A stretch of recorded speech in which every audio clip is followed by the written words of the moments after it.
बिस्मिल्लाहिर्रहमानिर्रहीम। आज का जो चैप्टर है वो हमारा जी sequence and series chapter number 6 है।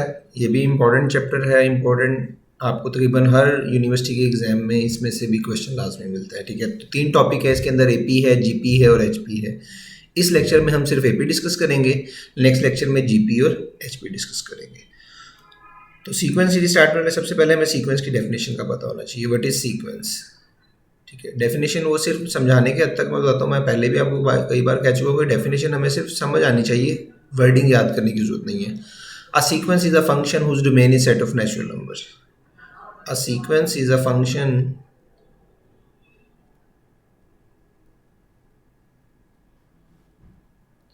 whose domain is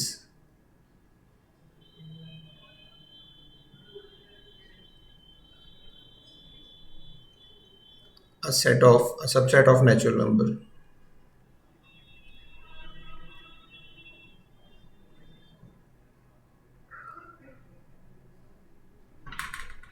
for example, नाम से आपको आइडिया हो रहा होगा, मतलब सीक्वेंस एक्चुअली एक फंक्शन है। कोई भी आप फंक्शन लिख रहे हैं, जब आप उसमें नेचुरल नंबर्स पुट करेंगे तो जो रिजल्ट्स मिल रहे होंगे हमें, वो सारे के सारे एक सीक्वेंस में होंगे। फॉर एग्जांपल मैं एक लिख देता हूँ 1 2, बड़ी बेसिक सी सीक्वेंस है, 1 2 3 4 अप टू सो ऑन। ठीक है, ये सीक्वेंस चल रही है 2 4 6 8 अप टू सो ऑन। ठीक है, ये सारी की सारी सीक्वेंस है। तो सीक्वेंस, हर सीक्वेंस का एक फंक्शन भी बन जाता है। खैर वो हमारा टॉपिक नहीं है, यहाँ पे हमें सिर्फ सीक्वेंस को डिस्कस करना है। तो 6.1 है, उसमें 2-3 टाइप के क्वेश्चन आपको एग्जाम में पूछे जा सकते हैं। पहला क्वेश्चन, आपको फंक्शन दी दीजिए और उससे सीक्वेंस क्या होगी वो बता दें आप, वो बहुत आसान है। दूसरी टाइप में क्या है, आपको सीक्वेंस दी होगी और उसका फंक्शन ढूंढना है आपको, तो वो थोड़ा सा एक ट्रिकी काम है कि सीक्वेंस से फंक्शन कौन सा हो सकता है। ठीक है, वो भी मैं आपको अभी सॉल्व करवा दूंगा कि बैक सॉल्व किस तरह आप कर सकते हो। ठीक है, इस तरह सीक्वेंस की कुछ टर्म्स दे दी जाएं और पूरी सीक्वेंस पूछ ली जाए। ठीक है, इस तरह डिफरेंट टाइप के क्वेश्चन हैं। एक क्वेश्चन करते हैं यहाँ से।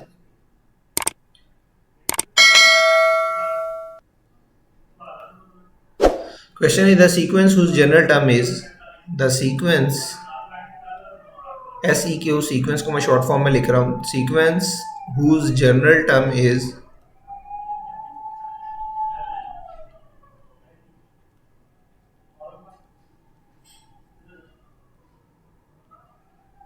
-1 की power n 2n-3।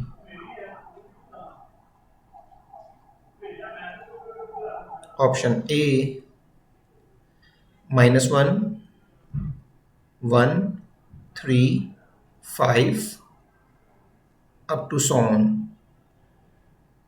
Option B 1 -1 3 5। Option C -1 1 -1 1 -3 5 up to so on, and delta option is 1 1 3 5 up to so on।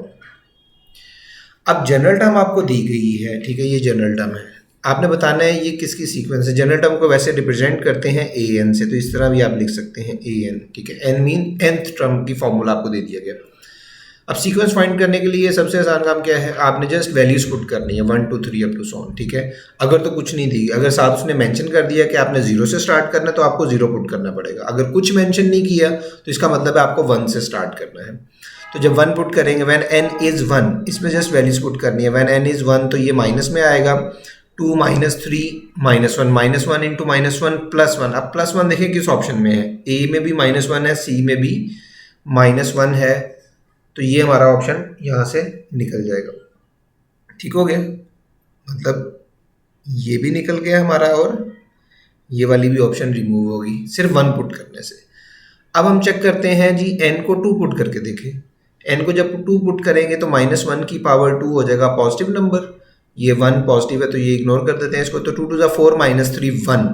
Second term में हमारा 1 आ रहा है, तो सेकेंड टर्म में 1 देखें इस ऑप्शन में मिल रहा है आपको। फर्स्ट टर्म भी 1 है, सेकेंड टर्म भी 1 है, तो सी ऑप्शन भी हमारी बी ऑप्शन भी हमारी रिमूव हो गई, तो एक ही ऑप्शन बच गई D option.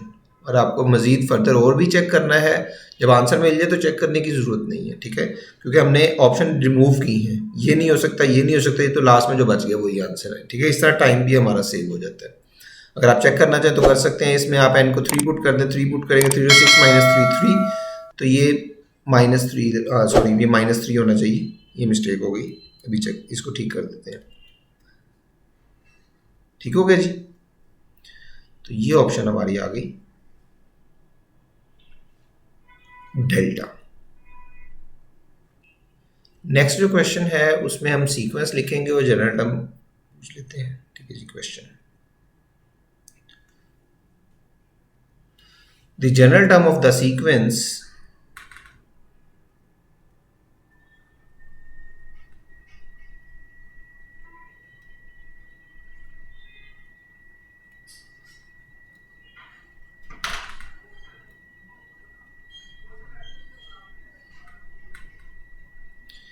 Zero 3 2 5 up to so on is option A n plus minus 1 power n, option B minus n plus minus 1 power n, option C n minus minus 1 power n, and option D minus n into -1 power n, ठीक है। इस तरह मैंने different options लिख दिए।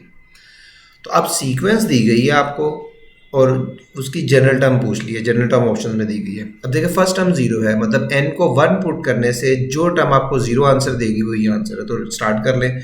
अगर suppose मैं इधर पुट करता हूँ 1, तो 1 -1 0, लेकिन पहली ऑप्शन में हमें 0 मिल रहा है, लेकिन मिल रहा है इसका मतलब ये नहीं है कि आप आंसर कर देंगे फ़ौरन, नहीं, बाकी ऑप्शंस भी चेक कर लें, क्योंकि अगर फर्स्ट ऑप्शन में आंसर मिल रहा है तो बाकी आप लाजमी चेक करें।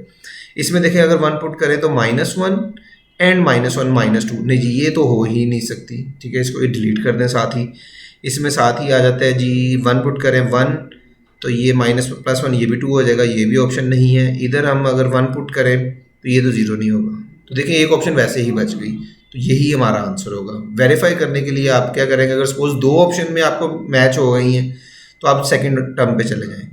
n को 2 पुट करें, n को 2 पुट करने से आंसर हमें 3 मिलना चाहिए। देखिए n को 2 पुट कर दें तो 2, इधर भी 2 आएगा, तो -1 का स्क्वायर +1, 2 + 1 is 3, जी ठीक है। तो यही हमारा ऑप्शन, वैसे भी एक ही बच गई है, तो यही आंसर होगा। अगर 2 मैच हो गए तो दूसरी टर्म पे जाएं, अगर पहली टर्म से ही आपको आंसर मिल रहा है तो आंसर सेलेक्ट करें और नेक्स्ट क्वेश्चन की तरफ मूव कर जाए, ठीक है जी। एक और क्वेश्चन लिख लेते हैं।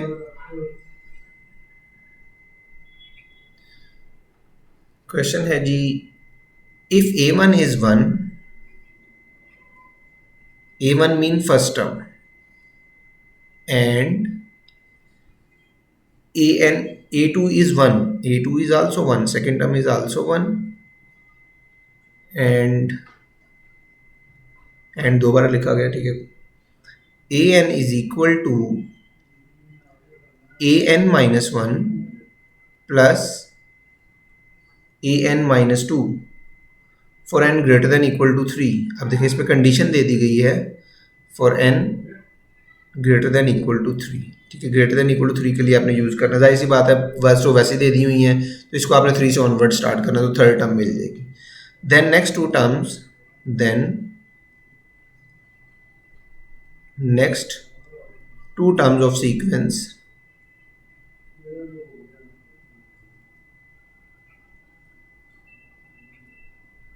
are option A 1, 2, option B 2, 3, option C 3, 4, and option D 5, 8। अब आपको सारी टर्म्स, फर्स्ट टर्म भी दी हुई है, सेकंड टर्म भी दी हुई है और nth टर्म का फॉर्मूला भी बता दिया। तो जस्ट हम क्या पुट करेंगे, हमें नेक्स्ट टू टर्म चाहिए, मतलब थर्ड टर्म और फोर्थ टर्म चाहिए। तो n को इधर 3 पुट कर देते हैं. When n is 3 तो this one will be a3. मैं इधर लिख देता हूँ a3 which is equal to 3 minus 1 2 a2 minus 3 minus 2 a1. अब a2 और a1 दोनों हैं, so third term is 1 minus 1 which is 0. नहीं सॉरी, ये तो प्लस है हमारा ना, प्लस है तो 1 plus 1 2 हो जाएगा. तो ये यहाँ पे 2 आ रहा है, ये मैंने मिस्टेक कर ली, ये 2 आ रहा है. ठीक है, थर्ड टर्म इज 2.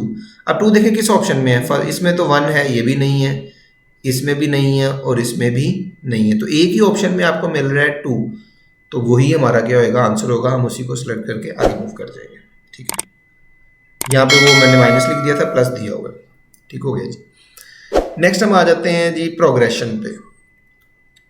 सीक्वेंस के बाद हम पढ़ेंगे प्रोग्रेशन, बल्कि डायरेक्ट हम अरिथमेटिक प्रोग्रेशन ही पढ़ते हैं. उसी में आपको एक्सप्लेन कर देता हूँ कि प्रोग्रेशन क्या चीज़ है. अरिथमेटिक सीक्वेंस या अरिथमेटिक प्रोग्रेशन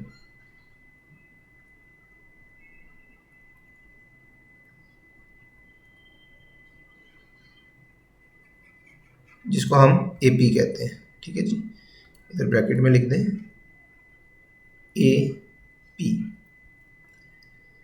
अब प्रोग्रेशन और सीक्वेंस में एक डिफरेंस है. प्रोग्रेशन वो होती है जिसमें पैटर्न सेम चल रहा होता है. सीक्वेंस में पैटर्न जरूरी नहीं है सेम हो, लेकिन प्रोग्रेशन में पैटर्न सेम चल रहा होगा. ठीक है, मतलब फॉर एग्जांपल ये अगर देखा जाए 1 1 माइनस 3 5 आ रहा है, इसमें कोई खास पैटर्न नहीं है. देखा इसमें कुछ भी ऐड नहीं हुआ, फिर इसमें से -2 -4 हो गया, फिर इसमें कुछ ऐड हो गया, तो ये पैटर्न डिफरेंट हो रहा है इस सीक्वेंस में. तो ये प्रोग्रेशन नहीं है. अगर जो मैंने इधर एग्जांपल दी हुई है सीक्वेंस के अंदर, ये प्रोग्रेशन, क्योंकि इसमें देखिए पैटर्न सेम चल रहा है. इसका डिफरेंस कितना 1 1 1 का आ रहा है, इसका डिफरेंस कितना 2 2 आ रहा है. तो अगर आपका पैटर्न सेम चल रहा होगा तो उसे हम कहते हैं प्रोग्रेशन. लेकिन अगर पैटर्न डिफरेंट हो रहा है, वो सीक्वेंस ही है लेकिन डिफरेंट पैटर्न से चल रही है, तो वो सिंपल एक सीक्वेंस होगी. हर प्रोग्रेशन आपकी सीक्वेंस होती है, लेकिन सीक्वेंस में और मे नॉट बी प्रोग्रेशन. इस तरह वाले केस में आएगा. सीक्वेंस में अरिथमेटिक प्रोग्रेशन है तो एक सीक्वेंस ही है. अरिथमेटिक प्रोग्रेशन में चूंकि मैंने अभी बताया आपको कि इसमें पैटर्न सेम होगा, तो उसके लिए मैं एक जनरल फार्मूला लिख देता हूँ. अरिथमेटिक प्रोग्रेशन का जो जनरल फार्मूला हम यूज़ करेंगे, an is equal to a1 plus n minus 1 into d. चीज़ें आपने पहले डिस्कस की हुई हैं, मैं जस्ट आपको रिवाइज करवाऊंगा. ठीक है, इसमें जो डी क्या है आपको पता है, कॉमन डिफरेंस है. कॉमन डिफरेंस और n नंबर ऑफ टर्म है, जितनी आपको टर्म्स चाहिए. Number of terms, a1 mean first term. पूरे एपी में हमने यही वाला फॉर्मूला यूज करना है. ठीक है, and an mean nth term. ठीक है, तो ये फॉर्मूला किस तरह यूज करेंगे क्वेश्चन में देखते हैं. अरिथमेटिक प्रोग्रेशन, अभी मैंने बताया प्रोग्रेशन में पैटर्न सेम होता है. अरिथमेटिक प्रोग्रेशन वो प्रोग्रेशन होगी जिसमें कॉमन डिफरेंस सेम होगा. मतलब आप किसी भी दो कंसेक्टिव टर्म्स को माइनस कर लें, आपको आंसर क्या मिलेगा, सेम मिलेगा. ओके जी, how many terms are there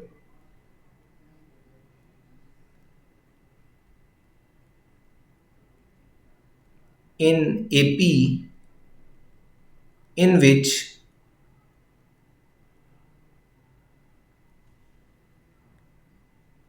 A1 is 11 and common difference is 3 and 11th term is 68. First term आपकी 11 है, कॉमन 11th टर्म भी साथ दी गई है. A1 11, 11th term is 68 and common difference is 3. तो इसमें सॉरी 11th नहीं nth टर्म दी गई है आपको, ये nth टर्म है. मतलब टोटल 68 तक जा रही है। फर्स्ट टर्म 11 है और 68 तक चल रही है, तो बताना है उनमें कितनी टर्म्स होंगी। 10, 20, 30 या 40। ठीक है, तो फॉर्मूला भी जो हमने लिखा है an equal to a1 plus n minus 2, ये नंबर ऑफ टर्म्स भी फाइंड करके देखा आपको। देखें nth टर्म भी आपके पास है, फर्स्ट टर्म भी है, कॉमन डिफरेंस, सारी वैल्यूज दी गई हैं, जस्ट आपने इधर सब्स्टिट्यूट करना है और आंसर आ जाएगा। ठीक है, डायरेक्ट भी आप कर सकते हैं। आपने क्या करना है जी, डायरेक्ट क्या है, इसी फॉर्मूले को एक्चुअली अरेंज किया गया। आपने सिंपल इन दोनों को माइनस करना है, जो भी टर्म्स दी गई हैं, 68 minus 11 divided by common difference. Common difference कितना है 3 का, इनको माइनस करके कॉमन डिफरेंस डिवाइड कर दें और प्लस 1 करना है। ये वही फॉर्मूला है, उसी को हमने अरेंज किया। तो 68 माइनस 11 इज 57, 57 बाय 3 प्लस 1, तो ये कितना हो जाएगा 57 के लिए 19 प्लस 1, 19 प्लस 1 इज 20। तो इस फॉर्मूले को यूज करके हम easily number of terms find कर सकते हैं। एक और क्वेश्चन देखते हैं इसी का, अरिथमेटिक प्रोग्रेशन का। The integral multiples between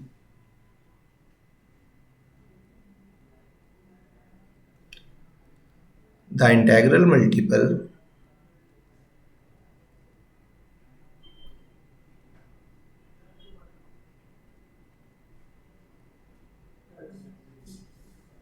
integral multiple of 3 between 4 and 97 are option A 29, option B 30, option C 31 and option D 32। Integral multiples मतलब एग्जैक्ट मल्टीपल जो होंगे वो बताने हैं आपको, जो कि 4 और 97 के बिटवीन है। अब 4 और 97 के बिटवीन जो 3 के मल्टीपल्स हैं वो कौन से होते हैं, हम इधर से स्टार्ट कर लेते हैं जी। 4 के बाद 6 आएगा, 6 के बाद 9, 9 के बाद 12, इस तरह चलता चला जाएगा। और 97 से पहले आपको पता 96 आएगा। ठीक हो गया जी। तो ये टोटल आपको टर्म्स दे दी गई हैं। तो अभी मैंने आपको जो वे बताया है, ये जो ऊपर नंबर ऑफ टर्म्स फाइंड करने के, तो आपने क्या करना है, लास्ट में से फर्स्ट को माइनस करना है। 96 माइनस 6 डिवाइडेड बाय क्या करना है, इसका कॉमन डिफरेंस। कॉमन डिफरेंस हमें 3 का मिल रहा है और प्लस 1 कर देना है, तो आंसर मिल जाएगा आपको। तो ये हो जाएगा जी 30/3 plus 1 which is equal to 31, जो कि सी ऑप्शन में दिया गया है। ठीक है जी। फॉर्मूला भी यूज कर सकते हैं आप, इस तरह डायरेक्ट भी कर सकते हैं, टाइम सेव हो जाता है। ओके जी, नेक्स्ट क्वेश्चन जो है, नेक्स्ट पेज पे आ जाते हैं हम।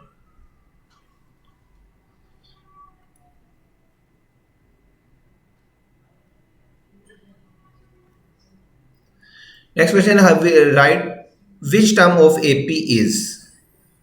ये सारे क्वेश्चन आपको बुक से भी मिल जाएंगे, आपने प्रैक्टिस कर लेनी है। Which term of AP is, sequence है जी 5 to -1 अप टू, ये सीक्वेंस है इज -85। अब इस सीक्वेंस में कहीं -85 आएगा तो आपने बताना है उसकी पोजीशन कौन सी है। नंबर ऑफ टर्म 29, 30, 28 या 31 पोजीशंस। तो फर्स्ट टर्म आपको दी गई है, ये समझ लें ये आपकी लास्ट टर्म है। ठीक है, ये लास्ट टर्म है, तो आपने पोजीशन बतानी है इसी की, वो क्या आएगी। तो ये तो सिंपल सा फॉर्मूला हम डराएंगे, an is equal to a1 plus n minus 1 into d. ठीक है, तो आपको आइडिया हो जाएगा। nth टर्म है जी -85 है, first term is 5, number of term यही हमें फाइंड करना है, n minus 1 into common difference कितना नजर आ रहा है हमें -3 का, तो ये -3 आ गया।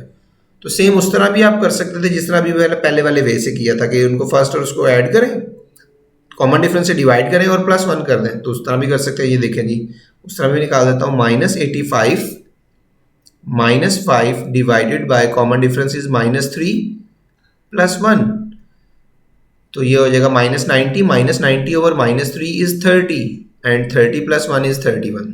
ये देखिए उसी फॉर्मूले से हम नंबर ऑफ टर्म कितनी आसानी से फाइंड कर रहे हैं, ठीक है। इसको भी आप सॉल्व करेंगे तो आपको 31 ही आंसर मिलेगा। Next question, if a n is equal to, ठीक है, एपी के डिफरेंट डिफरेंट मैं क्वेश्चन आपसे डिस्कस करूंगा आपके आपको ज़्यादा से ज़्यादा प्रैक्टिस भी हो जाए।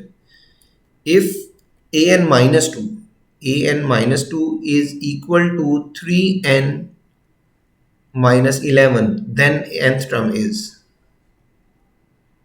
अगर आपको n माइनस टू या कोई और टर्म दे दी गई है और आपसे nth टर्म पूछ ली है तो फिर आप क्या करेंगे, 3n plus 1 beta option, 3n plus 5 Charlie option, 3n minus 1 and delta option is 3n minus 5। Okay जी, n माइनस टू टर्म दी गई है और nth टर्म आपने n टर्म पूछी गई है, तो n माइनस टू को हमने किसी तरीके से n बनाना है, तो n को रिप्लेस कर दें n प्लस टू से। अगर देखें n को मैं n प्लस टू पुट कर दो, put n is equal to n plus two, green से करते हैं, put n is equal to n plus two. जब n प्लस टू करने का फायदा क्या होगा, ठीक है, तो ये minus two plus two cancel हो जाएगा, सिर्फ n रह जाएगा, तो ये हो जाएगा जी a n is equal to, n की जगह हमने क्या रिप्लेस किया है, n प्लस टू, तो n प्लस टू माइनस 11, तो ये हो जाएगा जी 3n प्लस 6 माइनस 11, तो 3n plus 6 minus 11 is minus 5, 3n minus 5 इसका आंसर है जो कि डेल्टा ऑप्शन में दिया गया। तो जस्ट आपने क्या करना है, उस नंबर को रिप्लेस करवा देना, n को रिप्लेस कर दिया, मतलब किसी तरीके से हमें इसको n लेके आना, तो n लेके आने के लिए क्या करना पड़ेगा, n को रिप्लेस किया हमने n प्लस टू से, या सिंपल n माइनस टू को n पुट करें, इस तरह भी कर सकते हैं कि जो भी टर्म दी गई है उसको आपने जो रिक्वायर्ड है उसके इक्वल कर देना। मतलब सपोज ये n माइनस टू है तो n माइनस टू है तो इसको हमने क्या पुट कर देना है, n, वो अब n डैश कर लें ताकि डिफरेंस करने के लिए, तो n की वैल्यू क्या आ जाएगी, n डैश प्लस टू, ठीक हो गया, तो आपको नई वाली टर्म मिल जाएगी, जो भी nth टर्म होगी वो इजीली मिल जाएगी। ठीक है जी, और क्वेश्चन करते हैं एक, सपोज अब ये डिफरेंट क्वेश्चन है कि दो डिफरेंट टर्म्स दी हों तो आपको एपी की कोई टर्म फाइंड करनी हो तो वो कैसे करेंगे। मतलब फॉर एग्जांपल मैं कहता हूँ जी, if a fifth term is 16 and 20th term is 46, ये इंपॉर्टेंट क्वेश्चन है, ठीक है, then 12th term is what, option a 31, option b 32, Charlie 30, delta 28। Fifth term आपको दी गई है और 20th टर्म दी गई है लेकिन 12th टर्म पूछ ली है। अब पहला तो चेक जो है, हमें पता है जी 5 और 20 12th टर्म इसके बिटवीन आंसर देगा कोई ना कोई। अब 46 और 16 के बिटवीन होगा, लेकिन बाय चांस हमारी सारी ऑप्शन बिटवीन है। अगर तो एग्जाम में आपको ऐसा लग रहा है कि एक ही ऑप्शन उसके बिटवीन आ रहा है तो वही आंसर करें और आगे चले जाएं, सॉल्व करने की जरूरत नहीं है। लेकिन इस वाले केस में हमारी सारी ही बिटवीन आ गई है, तो क्या करना है, डायरेक्ट मेथड बाद में, पहले आपको बताता हूँ कि रेगुलर आपने करते क्या थे। आप देखें जी a5 इक्वल टू 16 टर्म दी हुई है, तो a5 का फॉर्मूला होता है जी a1 plus 4d, a1 plus 4d is equal to 16। एक इक्वेशन ये बन जाएगी, एक इधर से बनेगी a1 plus 19d is equal to 46। इनको साइमल्टेनियसली सॉल्व करेंगे, a1 की वैल्यू मिलेगी और d की वैल्यू मिलेगी। a1 और d की वैल्यू फाइंड करने के बाद आप इसको 12th टर्म में पुट करेंगे, इसमें प्लस 11d, ऐसे ही a1 प्लस 11d, a1 की वैल्यू इधर से मिलेगी, d की वैल्यू भी इधर से मिलेगी, तो सिंप्लीफाई करके आपको आंसर मिल जाएगा। लेकिन ये सारा काम करने के बजाय, ठीक है, ये काम आपने नहीं करना, तो क्या करेंगे आप, आपने क्या करना है, जस्ट माइनस करना है। किस तरह, इसको इस टर्म में से माइनस कर दें, ये ख्याल से देखिएगा, 46 माइनस 16 टर्म्स को माइनस किया जिस तरह पहले कर रहे थे, डिवाइडेड बाय इनकी पोजीशन को माइनस कर दें, 20 माइनस 5, तो ये हमें मिल जाएगा d। बस कॉमन डिफरेंस मिल जाए, एपी के अंदर सबसे ज़्यादा इंपॉर्टेंट है कॉमन डिफरेंस। अगर वो मिल गया तो एपी पूरी की पूरी हम आसानी से लिख सकते हैं। तो 46 माइनस 16 इज 30, 30 डिवाइडेड बाय 15 तो 2 आ गया। नहीं, कॉमन डिफरेंस आपको मिल गया 2।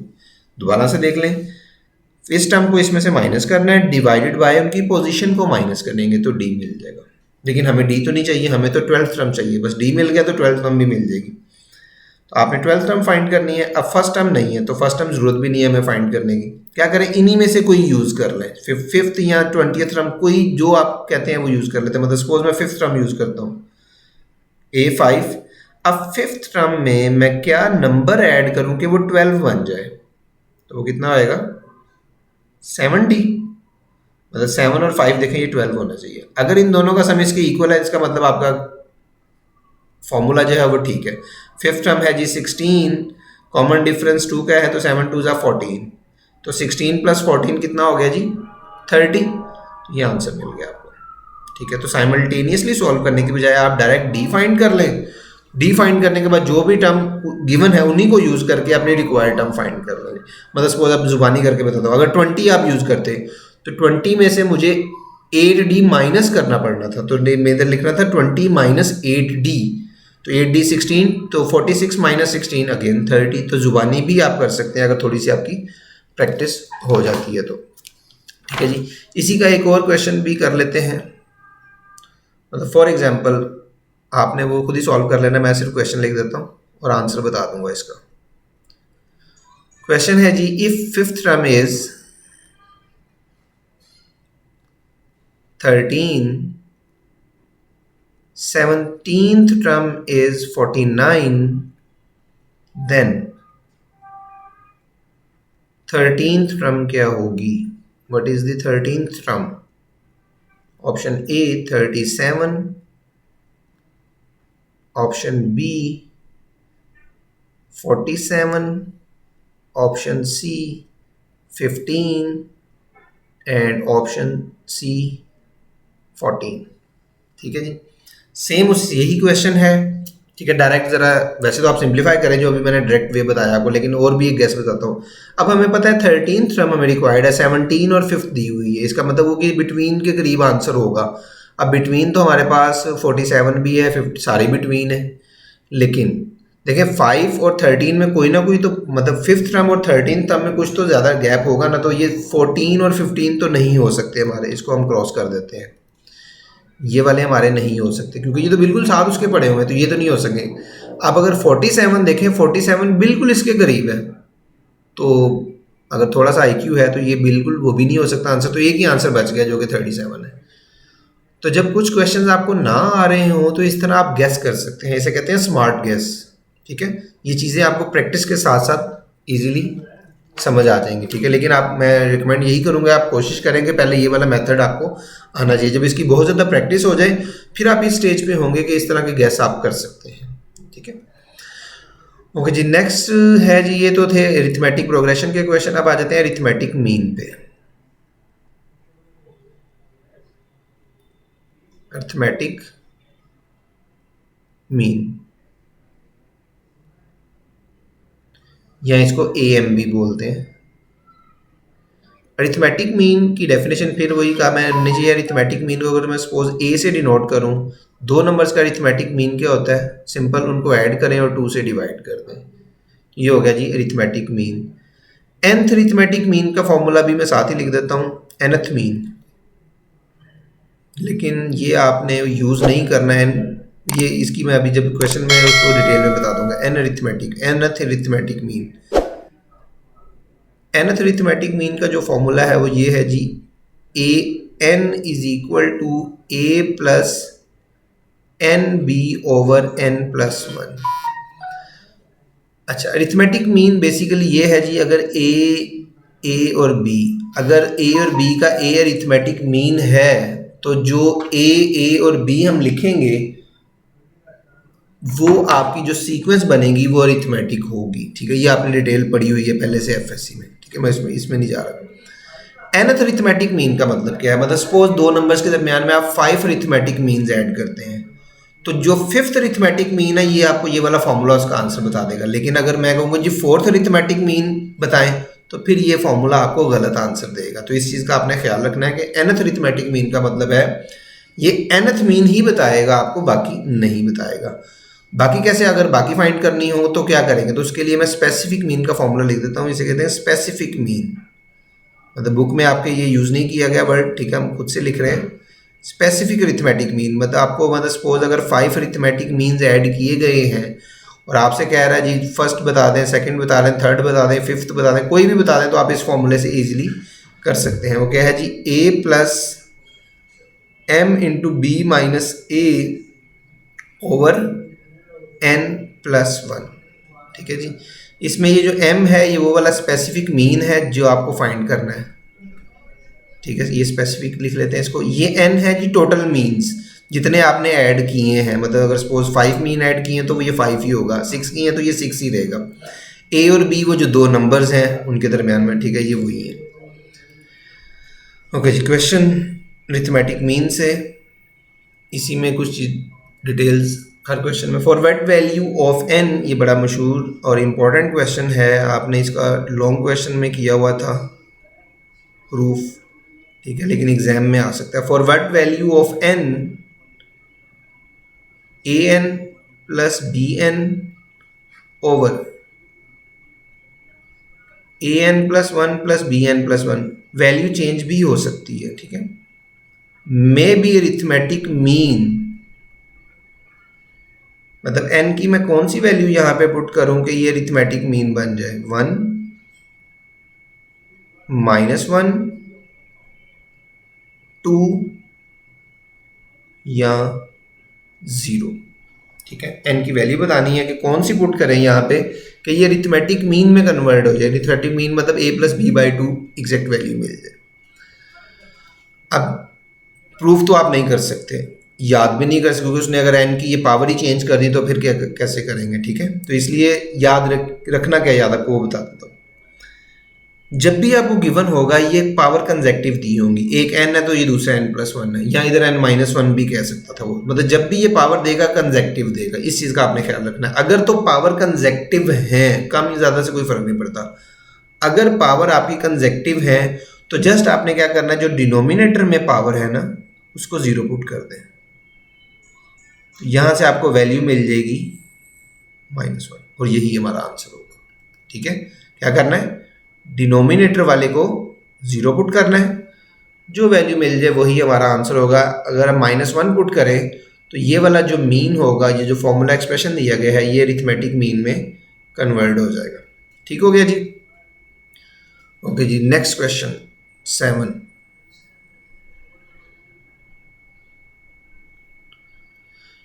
If there are 7 arithmetic mean, if there are 7 arithmetic means between 4 and 8,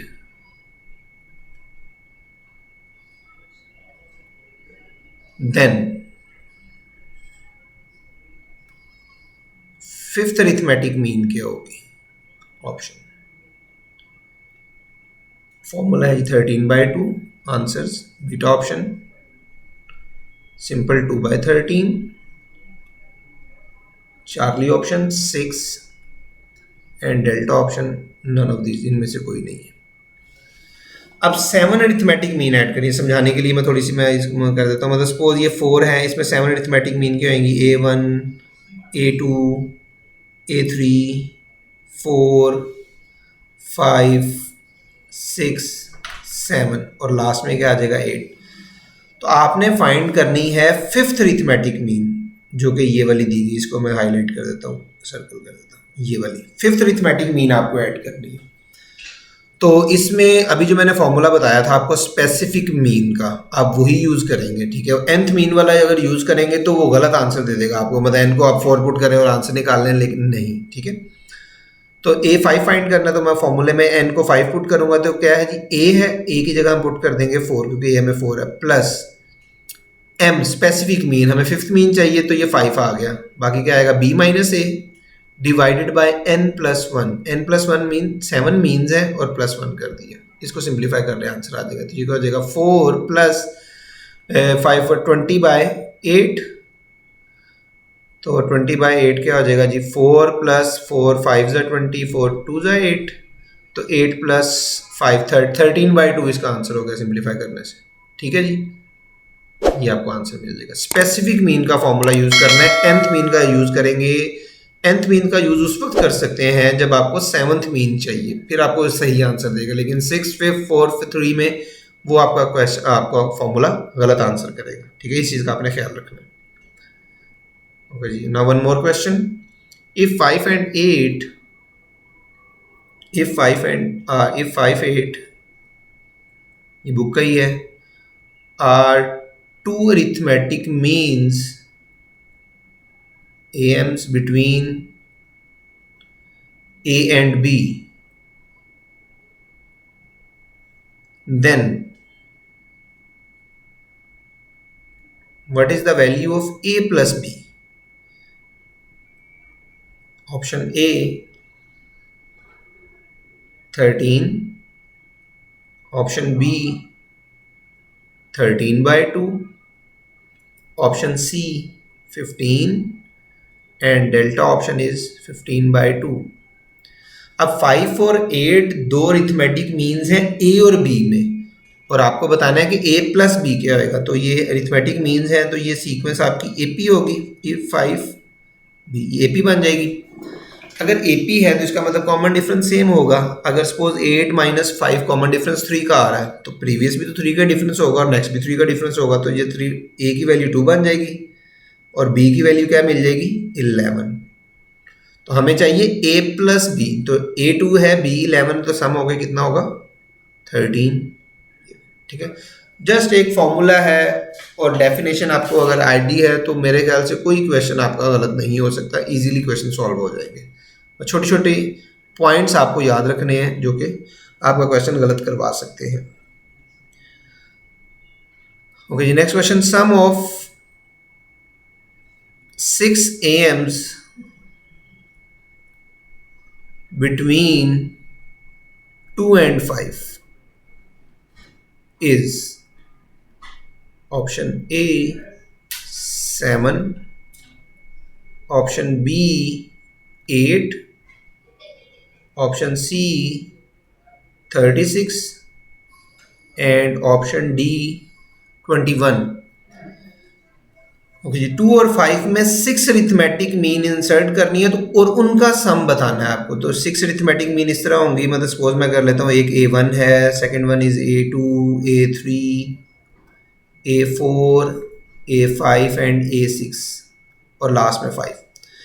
अब पहले तो आप 6 अरिथमेटिक मीन्स फाइंड करेंगे, वो स्पेसिफिक मीन का आपको फॉर्मूला बताया है, फिर उनका सम भी करेंगे। ठीक है, तो ये अच्छा खासा लेंथी क्वेश्चन है, लेकिन वो सारा काम आपने नहीं करना। क्या करेंगे आपने, सिंपल आपने ये फॉर्मूला याद रखना है। इधर लिख देता हूँ, इसको बाद में सर्कल कर देंगे। सम ऑफ n अरिथमेटिक मीन्स, वो क्या होगा n into A plus B divide by 2। बस सिंपल, इसमें वैल्यूज पुट करें, आपको आंसर मिल जाएगा। आपको कोई मीन्स फाइंड करने की जरूरत नहीं है, सम करने की जरूरत नहीं है, बस ये फॉर्मूला याद रखें, आपको सारा आंसर मिल जाएगा। अब देखिए कितने मीन्स हैं जी 6, तो ये मैं 6 लिख देता हूँ इधर। A प्लस B बाई 2 कितना हो जाएगा 7/2, तो ये सिंप्लीफाई करेंगे तो ये 2 3 से 7 3 से 21, जो कि डेल्टा ऑप्शन में दिया गया।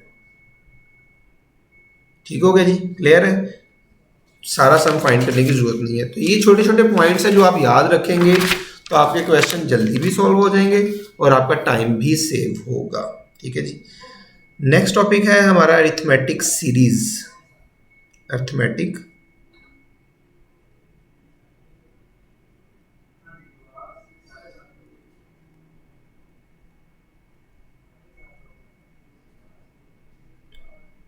अरिथमेटिक सीरीज में जो वर्ड यूज किया गया है वो सीरीज। पहले हमने अरिथमेटिक सीक्वेंस या प्रोग्रेशन पढ़ा, अब सीरीज और प्रोग्रेशन में क्या डिफरेंस है। प्रोग्रेशन और सीरीज में जो डिफरेंस है वो जस्ट एक समेशन का है, मतलब सीक्वेंस की जितने भी टर्म्स है अगर उनका सम कर दिया जाए तो उसको हम सीरीज कहेंगे। फॉर एग्जाम्पल, मतलब एक सीरीज है जी 2 4 6 8, तो इनमें मैं प्लस का साइन यूज कर रहा हूँ, 2 + 4 + 6 + 8 अप टू सो ऑन, तो इसको हम कह देंगे सीरीज। अगर सम नहीं करेंगे, सिंपल टर्म्स लिखेंगे तो वो प्रोग्रेशन है, और अगर सम कर दिया जाएगा तो वो क्या आएगा, series. Sum of the terms of the sequence is called series.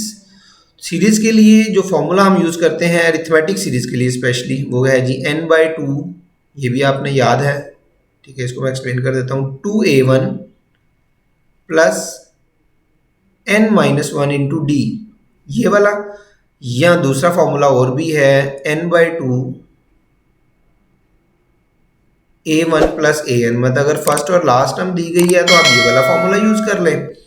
अगर आपको सिर्फ फर्स्ट टर्म दी गई है और कॉमन डिफरेंस दिया गया तो आप ये वाला फॉर्मूला यूज कर लें। दोनों फॉर्मूले सेम ही हैं, ठीक है। इधर an की वैल्यू पुट करेंगे तो यही वाला बन जाएगा आपका। दूसरा एक और याद रखना है कि ये सम के फॉर्मूले हैं, टर्म्स के फॉर्मूले नहीं है। कुछ बच्चे इसको कंफ्यूज कर देते हैं टर्म्स से। ये टर्म्स नहीं है, ये सम देगा आपको। मतलब अगर आप n को 4 पुट करेंगे तो 4 का मतलब है 4 टर्म्स का सम मिलेगा आपको, फोर्थ टर्म नहीं मिलेगी। तो इसकी जो nth टर्म होती है, अगर किसी सीक्वेंस की nth टर्म फाइंड करनी हो तो Sn माइनस Sn-1 वो ये वाली होगी, ठीक है। फिर मैं बता रहा हूँ, ये आपको सम देगा, टर्म नहीं देगा। तो इसके क्वेश्चन डिस्कस कर लेते हैं थोड़े से। क्वेश्चन हैं जी, फॉर्मूले सिर्फ ये दो ही हैं, बल्कि एक ही है, दूसरा तो वैसे ही एक ही है formula. Find the sum of all integral multiples, find the sum of integral multiple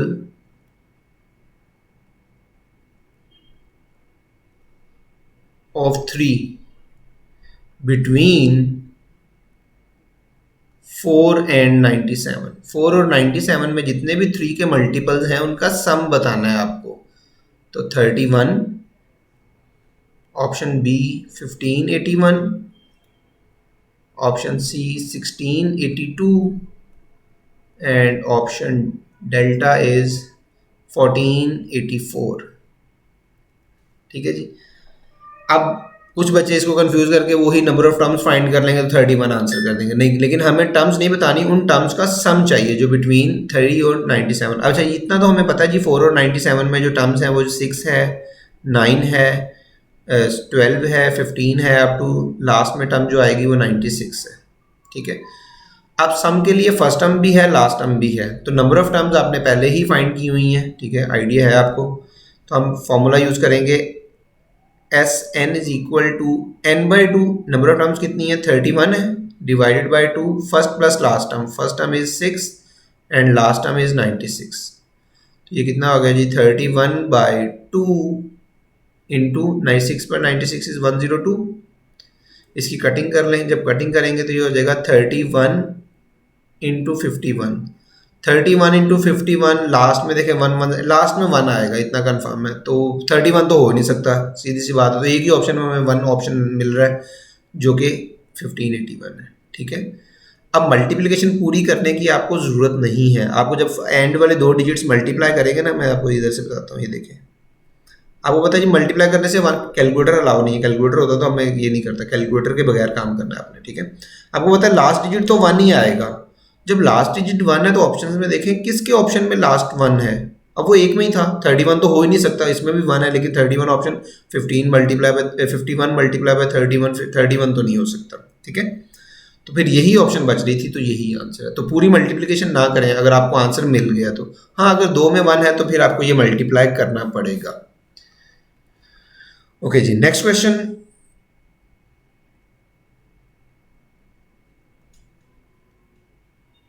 sequence है जी -3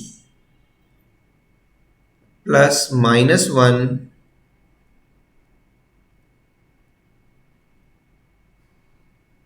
अप टू 16 टर्म तक इसका सम बताना है। सेम वही क्वेश्चन है, जस्ट सीक्वेंस की फॉर्म में दे दिया गया। 162, option 192, C option 172 and delta option is 182। तो फॉर्मूला आपको याद है, बस फॉर्मूले में वैल्यूज पुट करेंगे और आंसर कर लेंगे जी। फर्स्ट वाला फॉर्मूला, क्योंकि लास्ट टाइम इसकी नहीं बताई गई तो हम फर्स्ट वाला फॉर्मूला यूज करेंगे। S16 अब चाहिए, S16 हो जाएगा। S16 is equal to 16/2 2a1। तो 2a1, a1 इज -3 तो -6 हो जाएगा, प्लस n-1, n हमें पता है जी 16 -1 एंड कॉमन डिफरेंस इज 2, ये 2 हो गया। तो सिंप्लीफाई करें आंसर आ जाएगा 8 -6 और ये 16 -1 15 इंटू 2 30, 8 इंटू 24। ठीक है जी।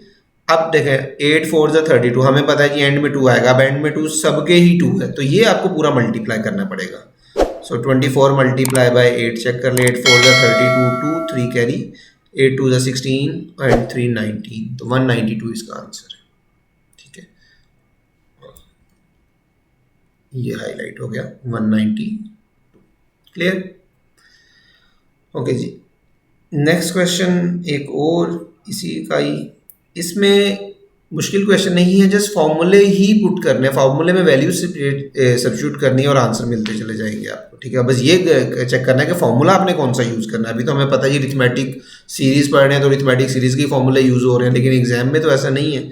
तो एक क्वेश्चन को ज़रा आपने ध्यान से करना है। If for an AP rth term is 3r plus 1, then S20 means sum of 20 term, 20 terms का सम बताना है आपको। 650 beta option, 752 Charlie option, 975 and delta option 356। ठीक है जी। आर्थ टर्म आपको, अब टर्म कोई भी नहीं बताई हुई, जनरल टर्म ही आपको बता दी है सीक्वेंस की, अरिथमेटिक सीक्वेंस की। आपने उस सीक्वेंस की 20 टर्म्स का सम चाहिए, S20। ठीक है, ये आपको सिंबल्स भी पता होने चाहिए। S मीन सम, S20 मीन 20 टर्म्स का सम आपको चाहिए। तो पहले हम टर्म्स लिख देते हैं। तो टर्म्स कैसे मिलेंगी? R को 1 पुट करेंगे, 2 पुट करेंगे, 3 पुट करेंगे, इस तरह में टर्म्स मिलती चली जाएंगी। तो when R is 1, R1 put करेंगे, 3 1 3 प्लस 1 4। ठीक है, ज़्यादा कैलकुलेशन नहीं करनी है आपने, बस जितनी रिक्वायर्ड उतनी करेंगे हम। R को 2 पुट करें, 2 पुट करेंगे, 3 2 6, 6 प्लस 1 इज 7। नेक्स्ट एक और टर्म फाइंड कर लेते हैं, 3 पुट 3 3 9 प्लस 1 10। अब आपको सीक्वेंस का पैटर्न पता चल गया होगा। हमें कॉमन डिफरेंस तो हमें पता 3 का मिल रहा है और सीक्वेंस भी मिल गया, बस कॉमन डिफरेंस चाहिए, फर्स्ट टर्म चाहिए, तो 20 टर्म्स का सम मिल जाएगा। S20 का फॉर्मूला यूज़ कर लेते हैं। S20 is equal to 20 by 2, 20 by 2 इज 10, फर्स्ट टर्म इज 4, तो 4 2 8 plus n minus 1, n minus 1 means 20 minus 1 19, और कॉमन डिफरेंस इज 3, 19 into 3। ठीक है जी। सो 10 into 19 into 3 कितना हो जाएगा? 9 3 is 27, 2 3 1 is 57, तो 57 into 10, 57 plus 8 is 65, तो 65 मल्टीप्लाई बाय 10 तो 650 ही होगा, तो 650 हमारा ए ऑप्शन में ही मौजूद है। ये आंसर आ गया। ठीक है जी। ओके जी, एक और क्वेश्चन इसी से ही, अरिथमेटिक सीक्वेंस से क्वेश्चन। ये सारे ज़्यादा से ज़्यादा क्वेश्चन करवा रहा हूँ प्रैक्टिस के लिए आपके, और कोशिश कर रहा हूँ कि डिफरेंट क्वेश्चंस हों जिस तरह जो पेपर में आपसे पूछे जा सकते हैं। और बाकी क्वेश्चन हम उसमें भी टेस्ट में भी डिस्कस करेंगे, जो आपका टेस्ट होगा। ठीक है, तो काफ़ी ज़्यादा आपकी प्रैक्टिस हो जाएगी। The sum of first 100 natural number,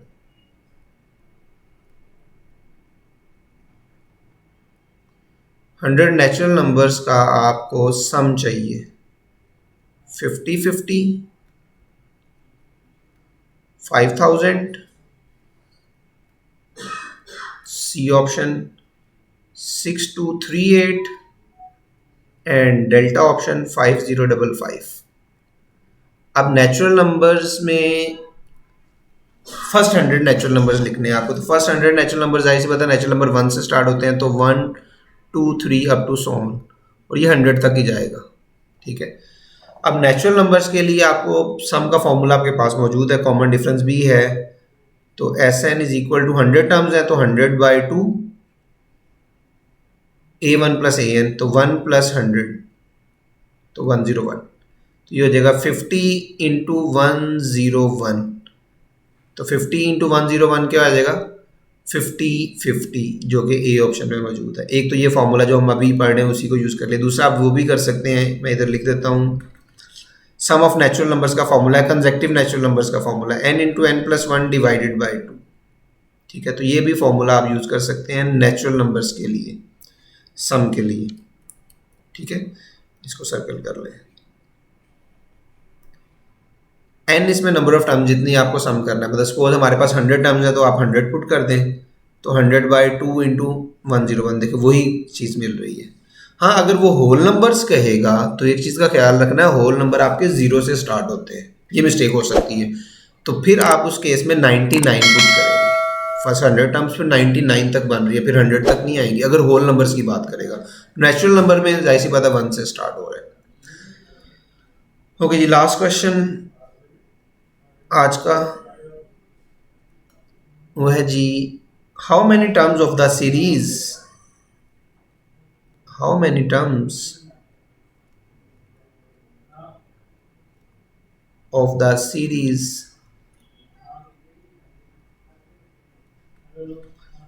-7 plus -5 plus -3 up to so on amount to 65। ये भी बुक का ही क्वेश्चन है आपका। 65 तक आप, मतलब सम आपने 65 लेके आना है, तो कितनी टर्म्स ऐड करें कि इसका जो सम है वो 65 बन जाए, 14 या 15। अब आपको क्या दे दिया गया, सम दे दिया गया, तो सम का फॉर्मूला, सम इधर 65 सम इधर होएगा, तो फर्स्ट टर्म है लास्ट टर्म नहीं है, तो फर्स्ट वाला फॉर्मूला यूज करेंगे n/2 2a1, तो 2a1 क्या हो जाएगा -14 हो जाएगा, डायरेक्ट कर रहे हूँ, ठीक है। n को हमने फाइंड करना है, n और कॉमन डिफरेंस कितना है जी, -2 का या +2 का, +2 का, -2 का नहीं करना, +2 का हो रहा है डिफरेंस, ठीक है। तो 65 इंटू 2 ये कितना हो जाएगा 130 is equal to n into -14 plus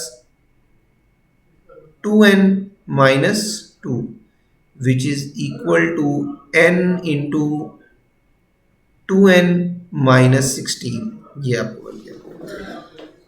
अब यहाँ से आप एक तो वे ये है कि n मल्टीप्लाई करके क्वाड्रेटिक इक्वेशन बना लें, क्वाड्रेटिक इक्वेशन को सिंप्लीफाई करें तो आपको आंसर मिल जाएगा कोई ना कोई, ठीक है। तो इस तरह लंबा करने के बजाय आप बैक सॉल्व करना शुरू कर दें, ठीक है। मतलब सपोज इधर से कोई भी वैल्यू पुट कर लें, 12 पुट कर लें n की जगह पे, जब n इधर 12 पुट करेंगे तो ये कितना हो जाएगा, ये रफ में आपने चेक करना है, ये हो गया 12, ये हो जाएगा 24 माइनस 16 8, तो 12 8 जा तो 130 तो नहीं होता, तो ये ऑप्शन हमारी निकल गई, ठीक है। 13 चेक कर लें, जब मैं 13 पुट करूंगा तो ये 13 हो गया, 26 माइनस 10, 13 और 10 130, तो ये आंसर आपको मिल गया। तो बैक सॉल्व करने से आपका टाइम सेव हो गया, ठीक है। अब ये डिसाइड आपने करना है कि आपने बैक सॉल्व करना है या सीधा सॉल्व करना है, ठीक है। क्योंकि इसको मल्टीप्लाई करने से ये क्वाड्रेटिक इक्वेशन बन जाएगी, क्वाड्रेटिक इक्वेशन में क्वाड्रेटिक फॉर्मूला लगाएंगे या मिड टर्म ब्रेकिंग करेंगे या फैक्टर्स बनाएंगे, तो यहाँ आप सीधा बैक सॉल्व कर लें। चैप्टर 4 में मैं आपको ये चीज़ें बताई हुई हैं कि किस तरह आप बैक सॉल्व इक्वेशंस को कर सकते हैं, ठीक है जी। इंशाल्लाह नेक्स्ट लेक्चर में हम जीपी और एचपी को डिस्कस करेंगे। Thank you very much.